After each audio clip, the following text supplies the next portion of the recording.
السلام علیکم ورحمۃ اللہ وبرکاتہ۔ جیسا کہ ہم سب کو معلوم ہے کہ نماز ہر مسلمان عاقل بالغ مرد عورت پر فرض ہوتی ہے۔ اس سے پہلے کچھ شرائط ہوتی ہیں جن کے بغیر نماز نہیں ہوتی، اگر ان میں سے کوئی ایک بھی رہ جائے تو نماز نہیں ہوتی۔ تو نمبر 1 بدن کا پاک ہونا، یعنی بدن کہتے ہیں سر سے لے کے پاؤں تک پورا یہ بدن ہوتا ہے، اس میں اگر کوئی ناپاکی لگی ہو تو اسی حالت میں اگر کوئی نماز پڑھے گا تو اس کی نماز نہیں ہوگی۔ دوسرے نمبر پر کپڑوں کا پاک ہونا، یعنی اسی طریقے سے اگر کپڑے اس کے ناپاک ہیں، کوئی ناپاکی لگی ہوئی ہے تو اس میں بھی اس کی نماز نہیں ہوگی۔ نمبر 3 نماز پڑھنے کی جگہ کا پاک ہونا ضروری ہے، کہ جس جگہ وہ نماز پڑھتا ہے وہ جگہ بھی پاک ہونی چاہیے، تب اس کی نماز ہوگی۔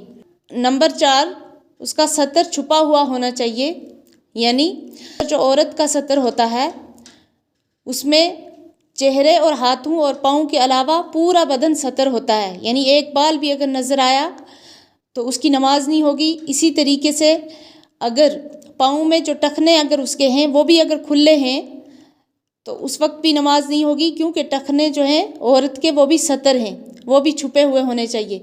اسی طریقے سے ہاتھوں کے ساتھ جو کلائی ہوتی ہیں تو وہ بھی، یعنی ہاتھ نظر آنے چاہیے اور اس میں جو کلائی ہے وہ بھی چھپی ہوئی ہونی چاہیے۔ یہ سب کیا ہے؟ ستر کے اندر شامل ہے۔